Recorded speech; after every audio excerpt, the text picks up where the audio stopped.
नमस्कार दोस्तों, स्वागत है आपका आज के मुख्य समाचार में, जिसमें सबसे पहली और बड़ी खबर में आपको बताएंगे कि वाराणसी से हो सकता है पीएम मोदी का सुपड़ा साफ और यूपी कर सकता है मोदी को निराश। वापस गुजरात जा सकते हैं प्रधानमंत्री मोदी। पीएम मोदी के खिलाफ वाराणसी से चुनाव लड़ेंगी प्रियंका गांधी। दूसरी खबर में आपको बताएंगे कि मध्य प्रदेश में चुनाव से पहले बीजेपी को बड़ा झटका, 170 से ज्यादा सीटें जीत रही है कांग्रेस और कई भाजपा के असंतुष्ट नेता हैं कांग्रेस पार्टी के संपर्क में। साथ ही साथ खबर में आगे जिक्र होगा कि राहुल गांधी और स्मृति ईरानी से पहले अमेठी में कांग्रेस और भाजपा में भिड़ंत, दोनों दलों के नेताओं ने दर्ज कराई एफआईआर। साथ ही साथ खबर में आगे जिक्र होगा कि बीजेपी करा सकती है समय से पहले लोकसभा चुनाव। ममता बनर्जी ने कर दिया है दावा, चुनाव प्रचार के लिए बुक कर लिए गए हैं हेलीकॉप्टर। और साथ ही साथ खबर में आगे जिक्र होगा कि उद्धव ठाकरे ने लगा दिया है भाजपा पर बेहद बड़ा आरोप। कहा है कि सरकार की नाकामियों से ध्यान हटाने के लिए भाजपा बढ़ा सकती है सांप्रदायिक तनाव। जी हां दोस्तों, बेहद गंभीर आरोप लगाए हैं उद्धव ठाकरे ने। इसी प्रकार की 25 बड़ी खबरें आपके लेकर आए हैं। लेकिन उससे पहले अगर आपको भी ऐसा लगता है कि चुनाव जीतने के लिए भाजपा कुछ भी करा सकती है, लेकिन हर हालत में भाजपा का हो जाएगा 2024 में सुपड़ा साफ, तो वीडियो को कीजिए लाइक और चैनल को सब्सक्राइब करके बेल आइकन दबाइए और कमेंट में लिखे जय हिंद। दोस्तों रुक करते हैं सबसे पहली और बड़ी खबर की तरफ। पीएम मोदी के खिलाफ वाराणसी से चुनाव लड़ेंगी प्रियंका गांधी। अजय राय बोले हाईकमान को भेजा जाएगा प्रस्ताव। जी हां दोस्तों, लोकसभा चुनाव होने में अब कुछ ही समय बाकी है और चुनाव को लेकर सभी राजनीतिक दलों ने चुनाव लड़ने को लेकर रणनीति शुरू कर दी है। वहीं दूसरी ओर यूपी से प्रियंका गांधी को चुनाव लड़ाने को लेकर कांग्रेस पूरे मूड में है और उत्तर प्रदेश कांग्रेस कमेटी के अध्यक्ष अजय राय ने बताया कि प्रदेश इकाई पार्टी नेता प्रियंका गांधी को वाराणसी से चुनाव लड़ाने की इच्छुक है और वो इसके लिए जल्द ही पार्टी के शीर्ष नेतृत्व को एक प्रस्ताव भेजेगी। तो दोस्तों आपको बता दें कि यहाँ पर कांग्रेस के अध्यक्ष नियुक्त होते ही अजय राय ने बड़ा धमाका कर दिया था जब उन्होंने ये ऐलान कर दिया था कि अमेठी से स्मृति ईरानी के खिलाफ दोबारा राहुल गांधी चुनाव लड़ेंगे और वाराणसी से पीएम मोदी को टक्कर देंगी खुद प्रियंका गांधी। और अगर दोस्तों ऐसा हुआ और अजय राय की बात माने तो बीजेपी को बड़ा नुकसान होगा और पीएम कैंडिडेट यानी कि प्रधानमंत्री नरेंद्र मोदी को वाराणसी सीट से हाथ धोना पड़ सकता है और वापस गुजरात जाना पड़ सकता है। तो दोस्तों क्या आपको भी ऐसा लगता है कि कांग्रेस पार्टी वापस पीएम मोदी को यूपी से गुजरात भेज पाएगी? कमेंट में अपनी राय जरूर बताइए और वीडियो अभी तक लाइक नहीं किया तो लाइक कीजिए। हाल ही में प्रदेश कांग्रेस अध्यक्ष का पद संभालने वाले अजय राय ने एक बातचीत में कहा कि हम चाहते हैं कि प्रियंका गांधी जी बनारस से लोकसभा का चुनाव लड़ें। तो दोस्तों क्या आपको भी ऐसा लगता है कि प्रियंका गांधी को लड़ना चाहिए? कमेंट में बताइए। रुक करते हैं ब्रेकिंग न्यूज की तरफ। मध्य प्रदेश चुनाव से पहले बीजेपी को बड़ा झटका, 170 से ज्यादा सीटें जीतने जा रही है कांग्रेस। बीजेपी के कई असंतुष्ट नेता कांग्रेस के संपर्क में। जी हां दोस्तों, आपको बता दें कि पूर्व मंत्री और कांग्रेस विधायक जयवर्धन सिंह का चौंकाने वाला बयान सामने आया है। उन्होंने कहा है कि भाजपा के कई असंतुष्ट नेता कांग्रेस के संपर्क में हैं और चुनाव के नजदीक आते ही यहां पर भाजपा की चिंता बढ़ सकती है। बता दें कि शिवपुरी जिले के बदरवास में एक रोड शो करने के बाद पत्रकारों से चर्चा में जयवर्धन सिंह से जब यह पूछा गया कि शिवपुरी जिले के कई असंतुष्ट भाजपा नेताओं ने कांग्रेस का दामन थाम लिया है, आने वाले समय में और कौन कौन से नेता आपके संपर्क में हैं, तो इसको लेकर उन्होंने जवाब देते हुए कहा कि पूरे मध्य प्रदेश में कई असंतुष्ट भाजपा नेता कांग्रेस के संपर्क में है। जयवर्धन सिंह ने कहा कि असंतुष्ट भाजपा नेता ऐसे दल में आना चाह रहे हैं यहां पर निष्पक्षता से काम होता हो और कार्यकर्ताओं की बात सुनी जाती हो। तो दोस्तों चुनाव से पहले भाजपा में यहां पर बड़ी अफरा तफरी मच सकती है क्योंकि कई असंतुष्ट नेता कांग्रेस के संपर्क में हैं और इसी के साथ उन्होंने ये भी दावा कर दिया कि कांग्रेस मध्य प्रदेश में 170 से ज्यादा सीटें जीतने जा रही है। आपको क्या कुछ लगता है किसकी बनेगी मध्य प्रदेश में सरकार? कमेंट में जरूर बताइए। वीडियो अभी तक लाइक नहीं किया तो लाइक कीजिए। रुक करते हैं अगली ब्रेकिंग न्यूज की तरफ। राहुल गांधी और स्मृति ईरानी से पहले अमेठी में कांग्रेस भाजपा में भिड़ंत, दोनों दलों के नेताओं ने दर्ज कराई है एफआईआर। जी हां दोस्तों, आपको बता दें कि यहाँ पर यूपी की high profile seat Amethi Lok Sabha चुनाव से पहले ही जंग का मैदान बन गई है और राहुल गांधी और स्मृति ईरानी के मुकाबले से पहले ही कांग्रेस और भाजपा नेता आपस में भिड़े हुए हैं। दोनों तरफ से एक दूसरे के खिलाफ मुकदमे दर्ज कराए जा रहे हैं। ताजा मामला कांग्रेस के युवा जिला अध्यक्ष के ऊपर दर्ज किया गया है। युवा कांग्रेस की कमेटी जिला इकाई के अध्यक्ष शुभम सिंह और उनके सहयोगियों के खिलाफ एक दलित व्यक्ति से मारपीट और धमकी के आरोप में एफआईआर दर्ज करा दी गई है और इसके पहले शुभम ने भाजपा नेताओं के खिलाफ अपने ऊपर हमला करवाने का मामला दर्ज कराया था। पुलिस सूत्रों के अनुसार जिले के मुंशीगंज थाना क्षेत्र के गांव भूसियावा निवासी जगदीश ने अमेठी थाने में तहरीर देकर आरोप लगाया है। तो दोस्तों आपको बता दें कि यहाँ पर पॉलिटिकल लड़ाई शुरू हो चुकी है बीजेपी और कांग्रेस के बीच में, वो भी सिर्फ एक सीट पर, जो कि अमेठी सीट है, जो कि पारंपरिक सीट है कांग्रेस पार्टी की, जहां से पिछली बार राहुल गांधी चुनाव हार गए थे, लेकिन इस बार फिर से स्मृति ईरानी के खिलाफ वो चुनाव लड़ने वाले हैं। यहाँ से अगर अमेठी की जनता की माने तो वो राहुल गांधी का इंतजार कर रही है और उस चुनाव की तारीख का ऐलान कर रही है जिस दिन उनको वोट डालना है। आपको क्या कुछ लगता है कि वापस राहुल गांधी अमेठी से बन पाएंगे सांसद? कमेंट में अपनी राय जरूर बताइए। रुक करते हैं अगली ब्रेकिंग न्यूज की तरफ। बीजेपी करा सकती है समय से पहले लोकसभा चुनाव, ममता बनर्जी का दावा। चुनाव प्रचार के लिए बुक किए गए हेलीकॉप्टर। जी हां दोस्तों, बंगाल की मुख्यमंत्री ममता बनर्जी ने सनसनीखेज खुलासा किया है, वो भी 2024 के लोकसभा चुनाव को लेकर। सीएम ममता बनर्जी ने दावा करते हुए कहा है कि भाजपा दिसंबर 2023 में ही लोकसभा चुनाव करा सकती है। उन्होंने बताया कि बीजेपी ने चुनाव में प्रचार के लिए हेलीकॉप्टर भी बुक करा लिया है। ममता बनर्जी ने यह बयान टीएमसी युवा विंग की एक रैली में दिया। दोस्तों, ममता बनर्जी ने टीएमसी युवा विंग की रैली को संबोधित करते हुए कहा कि अगर बीजेपी लगातार तीसरी बार देश की सत्ता में लौटती है तो देश को तानाशाही शासन का सामना करना पड़ेगा। उन्होंने रैली के दौरान दावा करते हुए कहा कि मुझे आशंका है कि बीजेपी समय से पहले दिसंबर 2023 में ही लोकसभा चुनाव करवा सकती है। रुक करते हैं अगली ब्रेकिंग न्यूज की तरफ। सरकार की नाकामियों से ध्यान हटाने के लिए बीजेपी बढ़ा सकती है सांप्रदायिक तनाव, उद्धव ठाकरे का बयान। जी हां दोस्तों, शिवसेना अध्यक्ष और महाराष्ट्र के पूर्व मुख्यमंत्री उद्धव ठाकरे रविवार को देश में सांप्रदायिक तनाव पैदा करने की कोशिशों के प्रति लोगों को आगाह किया और तर्क दिया कि बीजेपी अपनी सरकार की नाकामियों से जनता का ध्यान भटकाने के लिए कुछ भी कर सकती है। दोस्तों आपको बता दें कि महाराष्ट्र के हिंगोली में एक विशाल जनसभा को संबोधित करते हुए उद्धव ठाकरे ने कहा कि ये मैं नहीं कह रहा हूं, पूर्व राज्यपाल सत्यपाल मलिक जो प्रधानमंत्री नरेंद्र मोदी के करीबी थे और तृणमूल सांसद महुआ मोइत्रा ने कहा कि बीजेपी 2024 का चुनाव जीतने के लिए कुछ भी कर सकती है। उन्होंने 2019 के पुलवामा घटना को लेकर सवाल उठाए हैं और आशंका जताई है कि अयोध्या में राम मंदिर के उद्घाटन के बाद बड़े पैमाने पर सांप्रदायिक दंगे भड़क सकते हैं। लोगों को सतर्क रहने के लिए कहते हुए शिवसेना अध्यक्ष ने कहा कि उन्हें गौरवशाली हिंदू होने पर गर्व है, लेकिन हिंदू होने का मतलब मुसलमानों से भेदभाव नहीं है। मुझे बीजेपी से किसी प्रमाण पत्र की आवश्यकता नहीं है।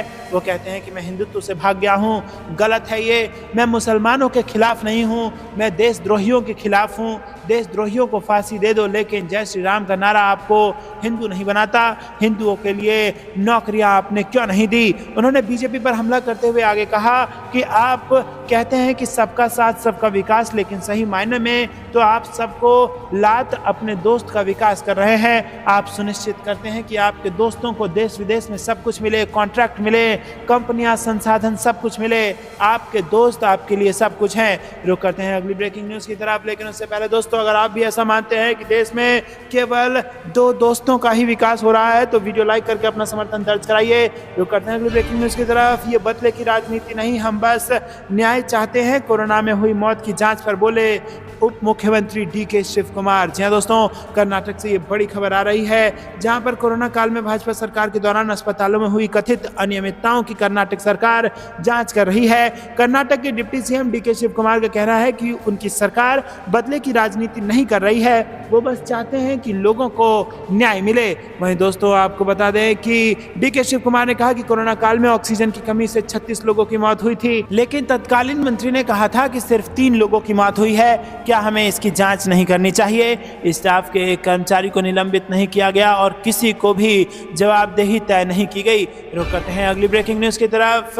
हम भाजपा को हराएंगे, राज्यपाल पर भड़की ममता बनर्जी ने कहा कि चुनी हुई सरकार से पंगा मत लो। जी हां दोस्तों, तृणमूल छात्र परिषद के स्थापना दिवस पर मायो रोड पर रैली से ममता बनर्जी ने सीधे राज्यपाल सीवी आनंद बोस पर निशाना साधा। उन्होंने शिक्षा को लेकर भी कड़ा संदेश दिया और साथ ही साथ चुनाव को लेकर भी बात रखी। उन्होंने कहा कि राज्यपाल संवैधानिक नियमों का उल्लंघन कर रहे हैं और मैं इस पद का सम्मान करती हूं, लेकिन उनकी असंवैधानिक गतिविधियों का समर्थन नहीं करती। ममता बनर्जी ने राज्यपाल सीवी आनंद बोस से कहा कि चुनी हुई सरकार से पंगा मत लो। पश्चिम बंगाल की मुख्यमंत्री ममता बनर्जी ने कहा कि यह उत्तर प्रदेश नहीं है। यादवपुर विश्वविद्यालय में गोली मारो का नारा लगाने वालों को गिरफ्तार किया जाएगा। पश्चिम बंगाल की मुख्यमंत्री ममता बनर्जी ने कोलकाता में कहा कि यदि लोकसभा चुनाव दिसंबर में ही करा दिए जाएं तो हैरानी नहीं होगी। उन्होंने कहा कि हमने बंगाल में माकपा के शासन को समाप्त किया, अब हम लोकसभा चुनाव में भाजपा को हराएंगे। कोलकाता के पास अवैध पटाखा फैक्ट्री में विस्फोट के मामले पर ममता बनर्जी ने कहा कि कुछ पुलिसकर्मियों के समर्थन से कुछ लोग गैर कानूनी गतिविधियों में संलिप्त थे। दोस्तों करते हैं अगली ब्रेकिंग न्यूज की तरफ। घोसी उपचुनाव में समाजवादी पार्टी ने झोंक दी पूरी ताकत, अखिलेश यादव भी करेंगे प्रचार। जी हां दोस्तों, उत्तर प्रदेश की घोसी विधानसभा सीट पर होने वाले उपचुनाव के लिए समाजवादी पार्टी ने पूरी कमर कस ली है। घोसी उपचुनाव को अपनी नाक का सवाल बनाते हुए सपा प्रमुख अखिलेश यादव ने भी उपचुनाव में प्रचार करने का फैसला किया है। बता दें कि समाजवादी पार्टी के मुखिया अखिलेश यादव उपचुनाव में प्रचार से परहेज करते थे, लेकिन अखिलेश ने यह परहेज मैनपुरी उपचुनाव से खत्म किया था। मुलायम सिंह यादव की मृत्यु के बाद खाली हुई मैनपुरी लोकसभा सीट पर उपचुनाव में सपा की ओर से डिंपल यादव चुनाव मैदान में थी और इस चुनाव में अखिलेश यादव ने काफी पसीना बहाया था। उसके बाद मैनपुरी की सीट पर डिंपल को भारी वोटों से जीत मिली थी। अब घोसी में हो रहे उपचुनाव में समाजवादी पार्टी ने आक्रामक रूप दिखाना शुरू कर दिया है और अब सपा उम्मीदवार सुधाकर सिंह के लिए सपा प्रमुख अखिलेश यादव भी प्रचार करते हुए दिखेंगे। बता दें कि घोसी में हो रहे उपचुनाव में 5 सितंबर को मतदान होना है और इसके पहले दोनों पक्षों ने अपनी पूरी ताकत झोंक दी है और इस पर उपचुनाव में प्रचार करने के लिए समाजवादी पार्टी के मुखिया अखिलेश यादव भी आने वाले हैं। रुक करते हैं अगली ब्रेकिंग न्यूज की तरफ। पूर्व में एनडीए के सहयोगी रहा ये 2 दल इंडिया गठबंधन में हो सकते हैं शामिल, नीतीश कुमार ने किया इनसे संपर्क। जी हाँ दोस्तों, और मजबूत हो सकता है विपक्ष का इंडिया गठबंधन। जी हाँ दोस्तों, बिहार के मुख्यमंत्री नीतीश कुमार ने विपक्ष के इंडिया गठबंधन में शामिल होने के लिए पूर्व एनडीए सहयोगी शिरोमणि अकाली दल और इंडियन नेशनल लोक दल से संपर्क किया है। विपक्षी गुट की आगामी मुंबई बैठक में नीतीश कुमार इन दोनों दलों को गठबंधन में शामिल करने का प्रस्ताव रख सकते हैं। बताया जा रहा है कि पूर्व उप प्रधानमंत्री और इंडियन नेशनल लोक दल के संस्थापक चौधरी देवीलाल की जयंती पर नीतीश कुमार, उनके डिप्टी तेजस्वी यादव और सीएत के सुखबीर बादल के हरियाणा के कैथल में एक रैली में शामिल होने की संभावना है। रुक करते हैं अगली ब्रेकिंग न्यूज की तरफ। इंडिया गठबंधन में शामिल होने के लिए मायावती तैयार, मायावती ने रख दी ये बड़ी शर्त। जी हाँ दोस्तों, विपक्ष की इंडिया गठबंधन को लेकर बड़ा अपडेट सामने आया है। उत्तर प्रदेश की पूर्व सीएम रह चुकी मायावती की पार्टी बसपा भी इस गठबंधन में शामिल हो सकती है। मायावती ने इसके लिए कुछ शर्तें रखी हैं। उनका कहना है कि अगर मेरी शर्तों को पूरा कर दिया जाएगा तो हम इस गठबंधन का हिस्सा जरूर होंगे। बता दें कि बीते दिन बिहार के सीएम नीतीश कुमार ने मीडिया से बातचीत में कहा था कि मुंबई में होने वाली विपक्ष की बैठक में कुछ अन्य पार्टी भी शामिल हो सकती हैं। उन्होंने कहा था कि हम महागठबंधन का और विस्तार करने वाले हैं। कुछ पार्टी है जो हमारे साथ आना चाहती है, आगामी बैठक में उन्हें साथ कर लिया जाएगा।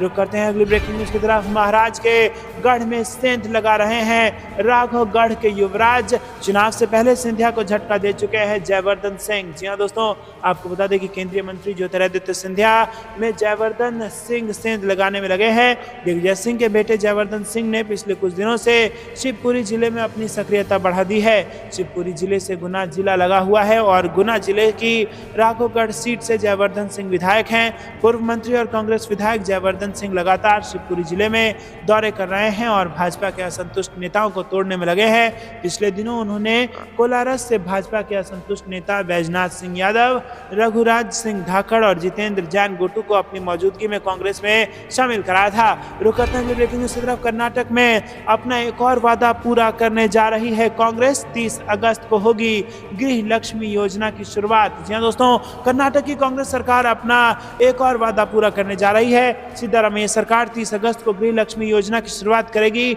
इसकी घोषणा कर्नाटक के मुख्यमंत्री सिद्धारमैया ने दे दी है। उन्होंने कहा है कि कांग्रेस सांसद राहुल गांधी और एआईसीसीसी अध्यक्ष मल्लिकार्जुन खड़गे गृह लक्ष्मी गारंटी योजना के मेगा लॉन्च कार्यक्रम में शामिल होंगे। सरकार की योजना के तहत बीपीएल परिवारों की महिला प्रमुखों को 2000 रुपए मासिक दिया जाएगा। पत्रकारों से बात करते हुए सीएम सिद्धारमैया ने कहा कि उनकी सरकार ने चुनाव के दौरान दी गई 3 गारंटी योजनाएं लागू की हैं। चौथी गृह लक्ष्मी योजना 30 अगस्त को मैसूर शहर में लॉन्च की जाएगी। कार्यक्रम में मांड्या, मैसूर नूर हसन के साथ साथ चामराजनगर और कुर्ग जिलों के लोग भाग लेंगे। तो दोस्तों, क्या आपको भी ऐसा लगता है कि एक के बाद एक अपने वादों को पूरा करके कांग्रेस पार्टी ने लोगों के दिल में जगह बना ली है और इसी के साथ मध्य प्रदेश और राजस्थान के चुनाव में भी लोगों का भरोसा कांग्रेस पार्टी के प्रति बढ़ जाएगा और कांग्रेस पार्टी की जीत पक्की है? तो कमेंट में अपनी राय जरूर बताइए। वीडियो अभी तक लाइक नहीं किया तो लाइक करके अपना समर्थन दर्ज कराइए। रुक करते हैं अगली ब्रेकिंग न्यूज की तरफ। कांग्रेस से एक बड़ा ब्रांड, जयंत चौधरी बोले आप उन्हें नकार नहीं सकते, देना होगा बड़ा रोल। जी हाँ दोस्तों, आपको बता दें कि राष्ट्रीय लोकदल के प्रमुख जयंत चौधरी ने अपनी पार्टी के एनडीए में जाने की संभावना की चर्चा को पूरी तरह से खारिज कर दिया है और कहा है कि वो कभी भाजपा के साथ जाने में सहज नहीं होंगे। मुंबई में इंडिया गठबंधन की महत्वपूर्ण बैठक से पहले जयंत चौधरी ने कांग्रेस को लेकर भी बयान देते हुए कहा कि कांग्रेस देश की सबसे पुरानी और महत्वपूर्ण पार्टी है। आरएलडी प्रमुख ने कांग्रेस को लेकर कहा कि इंडिया गठबंधन को आगे बढ़ाने में कांग्रेस की बड़ी भूमिका है, क्योंकि कांग्रेस एक पुरानी और पहचान रखने वाली पार्टी है। देश भर में कई लोग लंबे समय से पार्टी के लिए मतदान कर रहे हैं, इसीलिए कांग्रेस को नकारा जाना आसान नहीं है। रुक करते हैं अगली ब्रेकिंग न्यूज की तरफ। इंडिया गठबंधन की तीसरी बैठक में भी शामिल होंगी सोनिया गांधी, विपक्ष के लोगों का भी करेंगी अनावरण। जी हाँ दोस्तों, मुंबई में विपक्षी दलों के इंडिया गठबंधन की बैठक होने जा रही है और इस बैठक में कई बड़े निर्णय लिए जा सकते हैं। साथ ही साथ खबर है कि वरिष्ठ कांग्रेस नेता सोनिया गांधी भी इसमें शामिल होंगे। पार्टी की महाराष्ट्र इकाई के अध्यक्ष नाना पटोले ने सोमवार को कहा कि वरिष्ठ कांग्रेस नेता सोनिया गांधी इस सप्ताह मुंबई में इंडिया ब्लॉक की बैठक में भाग लेंगी और विपक्षी समूह के लोगों का अनावरण करेंगी। और अपने बयान में उन्होंने कहा कि इंडिया गठबंधन की बैठक में सोनिया गांधी, राहुल गांधी और खड़गे जी तीनों आने वाले हैं। महाविकास अघाड़ी की ओर से पूरी तैयारी कर ली गई है और यहाँ 31 अगस्त को इंडिया गठबंधन का लोगो भी घोषित कर दिया जाएगा। रुक करते हैं अगली ब्रेकिंग न्यूज की तरफ। चारा घोटाले में बीजेपी के पूर्व विधायक को भी 3 साल की जेल, 53 को मिली सजा। जी हाँ दोस्तों, आपको बता दें कि बहुचर्चित चारा घोटाला के दौरान द कोषागार मामले में पूर्व विधायक गुलशन आजमानी समेत 53 को 3-3 साल की सजा सुनाई गई है। उस समय गुलशन आजमानी रांची से भाजपा के विधायक थे। चारा घोटाला में नाम आने के बाद भाजपा ने उनसे किनारा कर लिया था। इस मामले में सीबीआई अदालत ने 53 आरोपियों को साक्ष्य के अभाव में बरी किया है। रुक करते हैं अगली ब्रेकिंग न्यूज की तरफ। लाल डायरी है तो सामने क्यों नहीं आ रही? राजस्थान सरकार पर अमित शाह के हमले के बाद कपिल सिब्बल ने पूछा सवाल। जी हाँ दोस्तों, आपको बता दें कि राजस्थान में कांग्रेस की गहलोत सरकार पर बीते दिन केंद्रीय गृह मंत्री अमित शाह ने जमकर हमला बोला और शाह ने कांग्रेस से लाल डायरी का राज बताने को कहा। शाह के बयान पर अब राज्यसभा सांसद कपिल सिब्बल ने निशाना साधा है। कपिल सिब्बल ने शाह के बयान पर कई सवाल पूछे हैं और सिब्बल ने कहा है कि अमित शाह जी, क्या आपके पास लाल डायरी है? अगर आपके पास लाल डायरी है तो क्या आप उसको सबके सामने क्यों नहीं ला रहे? क्या आप देश की जनता को ये नहीं बताएंगे कि भ्रष्टाचार कहां और कैसे हुआ? आपके पास लाल डायरी नहीं है, आप लाल डायरी पेश नहीं करते हैं और फिर भी आप बिना कुछ जाने आरोप लगाते हैं। कपिल सिब्बल ने आगे कहा कि अगर असल में अमित शाह के पास लाल डायरी होती तो वो सामने लाते। उन्होंने कहा कि गृह मंत्री सिर्फ आरोप लगाना जानते हैं, वो सबूत नहीं दे रहे हैं। वही दोस्तों, आपको बता दें कि अमित शाह ने बीते दिन कहा कि राजस्थान दौरे पर कांग्रेस की अशोक गहलोत सरकार पर कई हमले किए थे। उन्होंने कहा था कि डायरी ऊपर से लाल है पर अंदर इसमें काले कारनामे छिपे हैं। उन्होंने कहा कि इस डायरी में कांग्रेस के कई राज छुपे हैं और कई करोड़ों के घोटालों का राज छुपा हुआ है। तो दोस्तों, क्या इस लाल डायरी का होगा खुलासा या फिर देश को गुमराह करने का काम कर रहे हैं भाजपा के नेता? आपको क्या कुछ लगता है कमेंट में जरूर बताइए। वीडियो अभी तक लाइक नहीं किया तो लाइक करके समर्थन दर्ज कराइए। रुक करते हैं अगली ब्रेकिंग न्यूज की तरफ। कांग्रेस का बड़ा दावा, एनडीए की बैठक में भाग लेने वाले कुछ दल हमारे संपर्क में जल्द होंगे शामिल। जी हाँ दोस्तों, विपक्षी गठबंधन इंडिया की होने वाली बैठक से पहले कांग्रेस प्रवक्ता आलोक शर्मा ने रविवार को बड़ा दावा किया। उन्होंने कहा कि भाजपा नीति एनडीए की बैठक में शामिल हुए 38 दलों में से 4 इंडिया गठबंधन के संपर्क में हैं और इसके साथ ही उन्होंने ये भी कहा कि आने वाले कुछ दिनों में उनमें से कुछ विपक्षी खेमे में शामिल होंगे।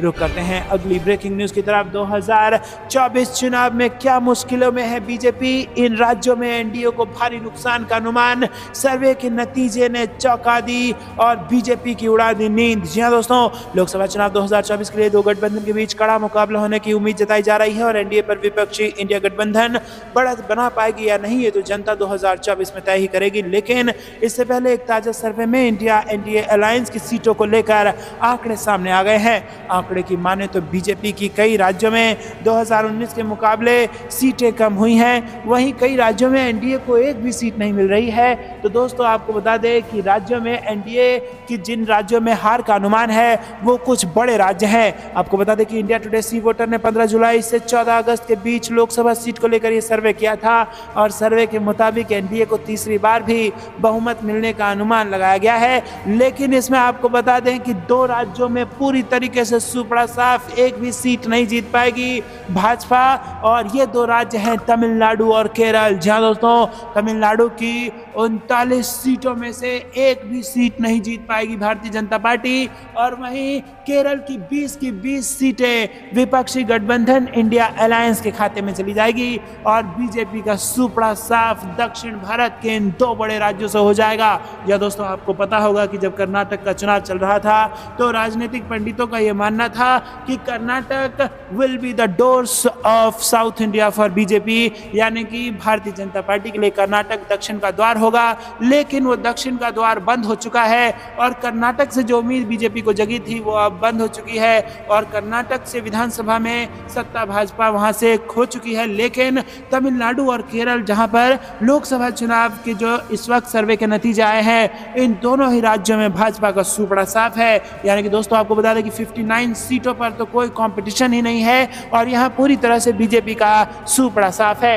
रुक करते हैं अगली ब्रेकिंग न्यूज की तरफ, लेकिन उससे पहले अगर आपको भी ऐसा लगता है कि 2024 में बदलेगी देश की सरकार तो वीडियो को लाइक किए बिना आगे मत बढ़िए, समर्थन जरूर दर्ज कराइए। आपको बता दें अगली बड़ी खबर राजस्थान से आ रही है। अशोक गहलोत की कैबिनेट मीटिंग में बड़ा फैसला, सीएम गहलोत ने बुलाई है कैबिनेट की बैठक। जी हां दोस्तों आपको बता दें कि राज्य के मुख्यमंत्री अशोक गहलोत ने 29 अगस्त को कैबिनेट की बैठक बुलाई है। मुख्यमंत्री आवास पर शाम 6 बजे कैबिनेट की बैठक होगी और शाम 7 बजे मंत्री परिषद की बैठक में कई बड़े फैसले लिए जाएंगे। पल पल की अपडेट आप तक पहुंचाएंगे दोस्तों, लेकिन चैनल को सब्सक्राइब करके रख लीजिए और बेल आइकन दबा दीजिए। रुक करते हैं अगली ब्रेकिंग न्यूज की तरफ। इंडिया गठबंधन की बैठक पर नाना पटोले बोले तानाशाही सरकार को देंगे चले जाओ का नारा। जी हां दोस्तों आपको बता दें कि पटना और बेंगलुरु के बाद अब इंडिया अलायंस की बैठक मुंबई में प्रस्तावित है और ये बैठक 31 अगस्त और 1 सितंबर को आयोजित की जाएगी। बैठक की तैयारी महाविकास अघाड़ी के तीनों घटक उद्धव ठाकरे की शिवसेना, कांग्रेस और शरद पवार की एनसीपी कर रही है। उधर कांग्रेस के प्रदेश अध्यक्ष नाना पटोले का कहना है कि बैठक को लेकर पूरी तैयारी कर ली गई है और बैठक में कांग्रेस की ओर से पार्टी के राष्ट्रीय अध्यक्ष मल्लिकार्जुन खड़गे, पूर्व अध्यक्ष सोनिया गांधी और राहुल गांधी मौजूद रहेंगे। पटोले ने साथ ही ये दावा कर दिया कि इस बैठक से पूरे देश में बड़ा मैसेज जाएगा। रुक करते हैं अगली ब्रेकिंग न्यूज की तरफ। 450 रुपए में सिलेंडर की घोषणा केवल 2 दिनों के लिए, सीएम शिवराज पर कमलनाथ का अटैक। मध्य प्रदेश से बड़ी खबर। जी हां दोस्तों आपको बता दें कि मध्य प्रदेश में इस साल के अंत तक विधानसभा चुनाव होने हैं और सूबे के सीएम शिवराज सिंह चौहान ने रविवार को राज्य की महिलाओं को कोई स्पेशल गिफ्ट दिया है। मामा ने इस सावन के महीने में घरेलू गैस 450 रुपए में देने का ऐलान किया है। लेकिन दोस्तों यहाँ पर आरोप बीजेपी पर यह लग रहा है कि अपनी लाडली बहनों की याद मामा को तब आई जब चुनाव बेहद निकट है, क्योंकि अब तक मध्य प्रदेश की जनता 1250 रुपए का सिलेंडर ले रही थी, लेकिन अब जब चुनाव बेहद निकट है और मामा को बहनों से वोट चाहिए, इसीलिए यहाँ पर 450 रुपए का कुछ सिलेंडर पकड़ाकर बहनों को फुसलाने की कोशिश कर रहे हैं मामा। और दोस्तों इसको कांग्रेस ने क्रूर झूठ करार दिया है। आपको क्या कुछ लगता है कमेंट में जरूर बताइए। वीडियो लाइक करना मत भूलेगा। ये थी दिन भर की सारी जरूरी और बड़ी खबरें। अंत तक बने रहने के लिए बहुत बहुत धन्यवाद। जाने से पहले वीडियो को लाइक, चैनल को सब्सक्राइब और बेल आइकन दबाकर कमेंट में लिखिए जय हिंद। अभी के लिए इतना ही। जय हिंद, जय भारत।